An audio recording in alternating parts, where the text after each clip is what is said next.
আসসালামু আলাইকুম এভরিওয়ান, সবাই কেমন আছেন? আজকে আপনাদেরকে তেলের দুই রকমের পিঠা তৈরি করে দেখাবো, একটা ঝাল একটা মিষ্টি। এটাকে আমরা কেউ পুয়া পিঠা বলি, কেউ ঝাল পিঠা বলি, কেউ ডিম পিঠা বলি। যে যেটা পছন্দ সেটাই বলতে পারেন। তা আমরা আসলে পুয়া পিঠাও বলি, তেলের পিঠাও বলি, আবার এটাকে ঝালটাকে ডিম পিঠা বলি বা ঝাল পিঠা বলি। প্রথমে আমি এখানে শুকনো ভেজা চালের গুঁড়া নিচ্ছি, আর দিচ্ছি হলো ময়দা। ময়দাটা দিলে খুবই সুন্দর সফট হয়। হাফ চামচ হলুদের গুঁড়া, হাফ চামচ লাল মরিচের গুঁড়া, স্বাদ অনুযায়ী লবণ, এটা একটা চাট মশলা দিচ্ছি, এতে করে টেস্টটা ভালো আসে। 1 চামচ আদা রসুন বাটা, এখানে ধনিয়া এবং কাঁচামরিচ, আর হাফ কাপ পেঁয়াজ কুচানো নিচ্ছি। আমি পেঁয়াজ কুচানোটা দিচ্ছি প্রথমে ঝাল পিঠাটা বানিয়ে দেখাচ্ছি, ডিম ঝাল পিঠাটা। আর এখানে ধনিয়ার কাঁচামরিচটা আমি পরে দেবো। এখন আমি একটা হুইস্ক দিয়ে এগুলোকে মিক্স করে নিচ্ছি। আপনারা চাইলে এখানে আটাটাও দিতে পারেন। আর আমি ময়দাটা দিয়েছি। এখন নর্মাল টেম্পারেচার পানি দিয়ে এখন আমি ব্যাটারটা করে নিচ্ছি। এখন এটাকে ভালো করে, আপনারা কুসুম গরম পানি বা গরম পানি দিয়েও করতে পারেন।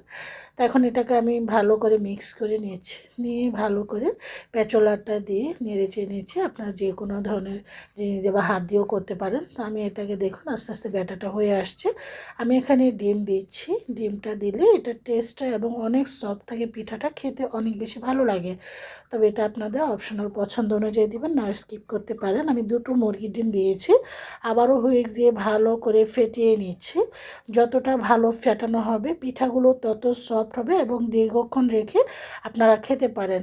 আমি হুইস্ক দিয়ে অনেকক্ষণ পর্যন্ত ফেটিয়ে নিয়েছি। আপনারা চাইলে হাত দিয়েও করতে পারেন এই কাজটা, যার যেভাবে পছন্দ। আমি প্রায় 10 মিনিটের মতো ঢাকনা দিয়ে ঢেকে রেখে চলে যাচ্ছে। এখন আমি এখানে কাঁচামরিচ এবং ধনিয়া পাতাটা মিক্স করে নিচ্ছি। যদি এগুলো পছন্দ করেন বা যদি থাকে দিতে পারেন, না বা দিতে পারেন। তবে এটা দিলে খুব সুন্দর, কিন্তু ধনিয়া পাতার সিজন, খুব সুন্দর একটা স্মেল আসে। আর কাঁচামরিচ একটু ঝাল ঝাল খেতে কিন্তু এটা ভালো লাগে।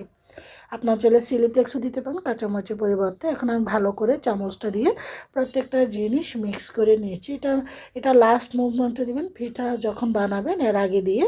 এটা প্রথম অবস্থায় দিতে পারেন, এটা যার যার পছন্দ, তবে আমি লাস্টে দিয়েছি। এভাবে করে সব ভালো করে মিক্স করে চলে যাচ্ছি পিঠাগুলো বানানোর জন্য। ফ্রাইং প্যানে আমি আগে থেকে তেল বসিয়ে রেখেছি, একটা মেজারমেন্ট কাপে আমি দিয়ে দিচ্ছি, এতে করে পিঠাগুলো সব একই রকম হয়। এখন এভাবে করে তেলটা দিয়ে একটা চামচ দিয়ে এভাবে উপরে উঠিয়ে দিচ্ছি, এতে করে পিঠাগুলো কিন্তু ফুলকো ফুলকো হয়।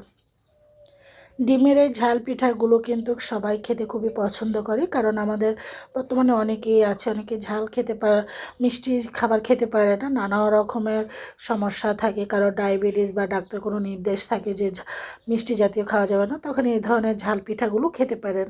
তো পিঠাগুলো দেখুন ফুলে উপরে উঠে গিয়েছে। তো এভাবে করে আমি সবগুলো ডিম ঝাল পিঠাগুলো বানিয়ে নিতে পারি। তো আমার পিঠাগুলো হয়ে গিয়েছে, এভাবে করে সবগুলো পিঠাই আমি বানিয়ে নিয়েছি। তো আমার কিন্তু প্রথম ডিম ঝাল পিঠাগুলো হয়ে গিয়েছে। এখন চলে যাচ্ছি পুয়া পিঠা বা তেলের পিঠা বানাতে। তো আমি এখানে নিয়ে নিয়েছি হলো সেম প্রসেসে 1 কাপ চালের গুঁড়া আর হাফ কাপ নিয়েছিল ময়দা। এখন পেঁচলা দিয়ে ভালো করে মিক্স করে নিচ্ছি। এখানে দিয়ে দিচ্ছি আমি লবণ, স্বাদ অনুযায়ী লবণ, আর দিয়ে দিচ্ছি এটা হলো লিকুইড যে গুড়টা, ঝোলা গুড় বা নলেন গুড় যেটাকে বলে, সেটা দিয়ে গুড়ের পিঠা বানাবো। আপনি চিনি দিয়েও বানাতে পারেন, যার যেটা পছন্দ। আমি এখানে দিয়ে দিচ্ছি একটু হালকা কুসুম গরম পানি দিয়ে দিচ্ছি। দিয়ে এখন আমি পেঁচলাটা দিয়ে ভালো করে মিক্স করে নিচ্ছি। আর চালটা তো আমার শুকনো ভেজা চালের গুঁড়া ছিল, সেজন্য আমি এখানে একটু পানিটা কুসুম গরম পানি নিয়েছি। প্রথমটার মধ্যে আসলে দিয়েছিলাম, বলতে ভুলে গিয়েছি আপনাদেরকে। সেম প্রসেসেই কিন্তু করছি।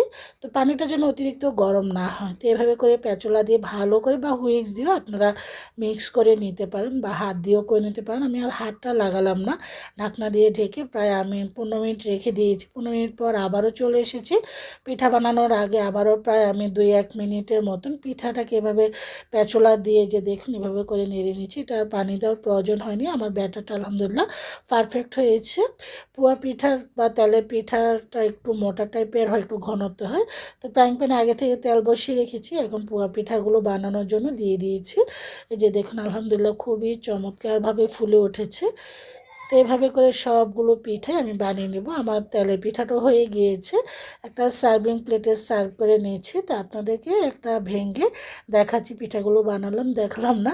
তো এভাবে করে এই যে দেখুন আলহামদুলিল্লাহ দারুণ হয়েছে, এত সুন্দর গন্ধ। গুড়ের পিঠা, আমাদের চিনির থেকে গুড়েরটা খেতে ভালো লাগে। তো সবগুলো এখানে ডিমের ঝাল পিঠা বা তেলের মিষ্টি পিঠা, গুড়ের পিঠাটা হয়ে গিয়েছে। এভাবে করে সব পিঠাগুলো বানানো হয়েছে। সবগুলো পিঠা আলহামদুলিল্লাহ ফুলকো ফুলকো হয়েছে। আপনারাও ট্রাই করতে পারেন। শীত হয়ে যাওয়ার পর আগে। তো শীতের সময় পিঠা খেতে সবচেয়ে ভালো লাগে, যদি আমার বাঙালিরা সবসময় খেয়ে থাকি। সবাই ভালো থাকেন, আল্লাহ হাফিজ।